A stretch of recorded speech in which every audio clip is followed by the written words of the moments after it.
समाज कहता है घर भी तुम्हारा, करियर भी तुम्हारा, लेकिन ये नहीं कहता कि जिम्मेदारियां बांटना भी समाज की ही जिम्मेदारी है। तो आमदनी में तो हमने मर्दों की जिम्मेदारी बांट ली, क्या घर के काम में हमारी मदद हो रही है, हमारा काम बटा है? हो सकता है ये इंडिविजुअल हो, पर जनरल तो यही है कि सपोर्ट मांगने पर ही मिलता है।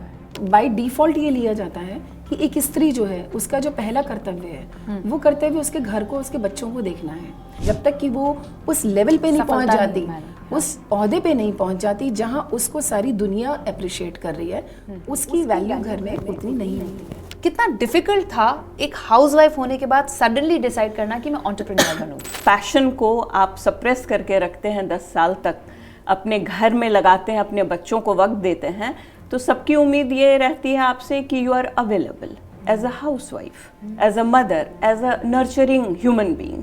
बट मदर अगर वो चाहे जॉब के लिए जा रही है, चाहे वो बिजनेस के लिए जा रही है, चाहे स्ट्रगल कर रही है, कुछ भी कर रही है, पर प्रायोरिटी उसकी यही रहेगी कि वो बच्चों का, बुजुर्गों का और सबके लिए, हस्बैंड का, सबका प्रिपरेशन करके तब वो घर से जाए।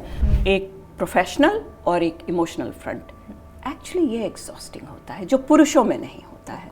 वो जिस माइंडसेट से जाते हैं उसी माइंडसेट से आते हैं। जब घर आते हैं तो उनको लगता है कि मेरी ड्यूटी ओवर हो गई है, अब मैं रिलैक्स होकर बैठ सकता हूँ, काम पे जा रही हूँ और शायद हफ्ते भर तक बाहर रहूँ। तो कई महिलाओं को ये भी दिक्कत होती है कि घर में इन-लॉज, बड़े बुजुर्ग बैठे हैं और उनको जस्टिफाई करना भी महिलाओं की ही जिम्मेदारी है।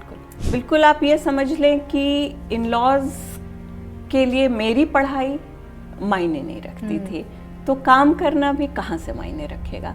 महिलाओं को प्रूव ज्यादा करना पड़ता है जी। आपको अपने माँ बाप, अपने इन-लॉज, अपने बच्चे, अपने पिता, और आपको हार का डर भी ज्यादा रहता है। अपने मेंटल स्ट्रेंथ को आप इस तरह रखिए कि ना कोई आपसे सवाल पूछे जाएं और ना आप कोई जवाब देने के लिए बनी है। तो चीर के इन तूफानों को भय करना ना गर देर जो हो, एक दिन इसको भी थकना है, तू आगे बढ़ वो कहता है, तेरे साथ जो हर पल रहता है।